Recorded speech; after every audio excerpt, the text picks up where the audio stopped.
On va maintenant s'intéresser à un des chefs-d'œuvre de la littérature, la Divine Comédie, écrite au XIIIe siècle par Dante Alighieri. Slimane Zeguidour nous éclaire sur le rapport justement entre cette œuvre monumentale, planétaire, historique et le Liban, et notamment Baalbek.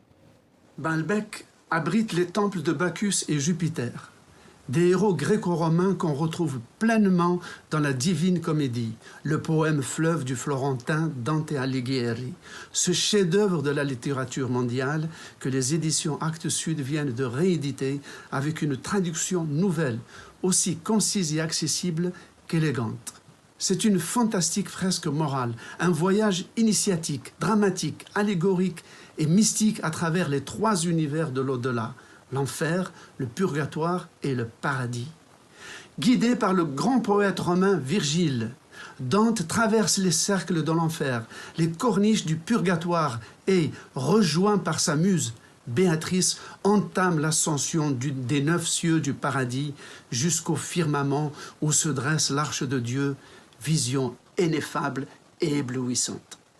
Rédigé au milieu du XIVe siècle, le poème de Dante offre une véritable encyclopédie de tous les savoirs historiques, géographiques et littéraires de l'époque, répandus sur le pourtour méditerranéen, tant chez les chrétiens que parmi les musulmans.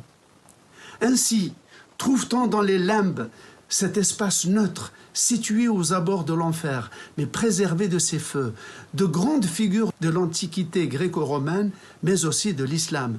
Ce sont, aux yeux du poète, des personnages qui, n'ayant point connu le baptême, ne pourront hélas accéder au paradis. Néanmoins, étant des bienfaiteurs de l'humanité, ils ne méritent pas non plus l'enfer.